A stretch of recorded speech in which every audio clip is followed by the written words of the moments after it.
Hello everyone! For today's video po mga kapit lover, ayan po ay maglalagay tayo ng Kaizel product sa pusa ng kapitbahay namin at tinaga po siya mga kapit lover. Bakit kaya mayroong mga taong gano'n na hindi naman sila sinasaktan nila yung mga fur baby, pwede naman nilang paalisin, wag lang nilang saktan kasi wala po talaga silang kalaban-laban mga kapit lover. Kaya sana naman po nakikiusap ako, wag yung saktan ang mga pusa at aso pag napunta sa bahay nyo.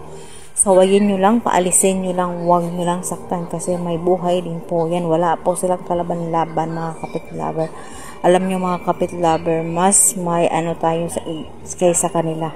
Kaya sana naman mga kapit lover, paalisin nyo na lang yung mga fur baby pag may pumunta sa inyo or sa bahay nyo na hindi nyo gusto, paalisin nyo lang. Huwag nyo lang tagain, huwag nyo buhusan ng mainit na tubig, paalisin nyo na lang.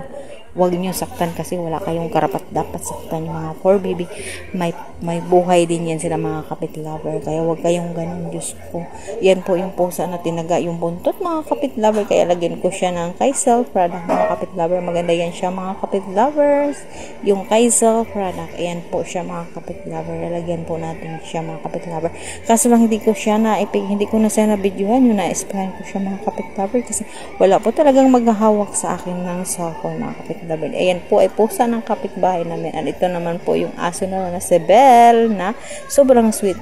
Chitsu po yan mga kapit lover. Hinihingi ko nga po yan mga kapit lover kasi sweet talaga siya na aso mga kapit lover. Kaya yan po mga kapit lover. Yan po nilagyan ko na po siya ng Kaizel product with treatment spray mga kapit lover. Sobrang ganda yan mga kapit lover. Proven at tested ko na po talaga yan na product mga kapit lover. Yan po ay free sample sa akin mga kapit lover.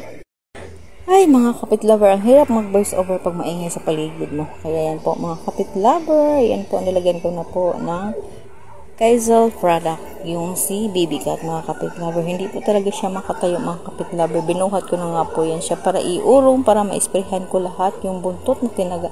Sana naman po gumaling siya kasi yung itong Kaizel product mga kapit lover, may pusa na napunta din dito yung magpakitang gilas sa akin, nilagyan ko po yun kasi nalapnos din yung balat na binuhusan ng mainit na tubig mga kapit lover. Mga ilang days lang gumaling na tuyo na. Pag pumunta yun dito siya sa bahay, bibidyohan ko at i-upload ko ulit para makita nyo kung gaano at kaganda yung product na yan mga kapit lover, yung Kaizel product. Sobrang ganda niya talaga mga kapit lover. Ilang days lang tuyo na yung sugat nung pusa na binuhusan ng mainit. Naawa nga ako nung pumunta siya, kahit may sugat-sugat siya, nagpakitang gila siya. Tapos nakita ko, nilagyan ko, iniskahin ko ng Kaizel product mga kapit lover para gumaling. At ngayon sa awa naman ng Diyos, gumaling na po yung balat niya. Natuyo na yung sugat niya mga kapit lover. Proven at tested ko na po talaga yan mga kapit lover. Kung mayroon kayong mga fur baby na may sugat-sugat o mayroon, maganda yan gamitin mga kapit lover. Kaizel product mga kapit lover. Sobrang ganda talaga yan. Kaya yan po ang gamitin nyo. Proven ko na po talaga yan kasi nagamit ko na rin yung sa aking baby dog na namumula yung balat at 2 days lang nawala na yung pamumula. At ngayon, titingnan natin yung pusa na in-spray natin ang talaga ng yan po ay pusa ng kapitbahay namin. Hindi na alam ng may-ari kung sinong nagtaga kasi siguro gumala. O kahit naman pumunta sa inyo yung mga pusa, huwag yun talaga saktan. Paalisin nyo na lang po. Yan po ang aking product na ginamit. Ayan po ang aking baby dog mga kapit lover. Hawak kamay. Bagong gising po yan siya. Nagising yan sa kasi yung camera nailawan siya sa camera. Kaya yan lang po ang aming gana for today. Thanks for watching mga kapit lover at take care po sa inyo lahat.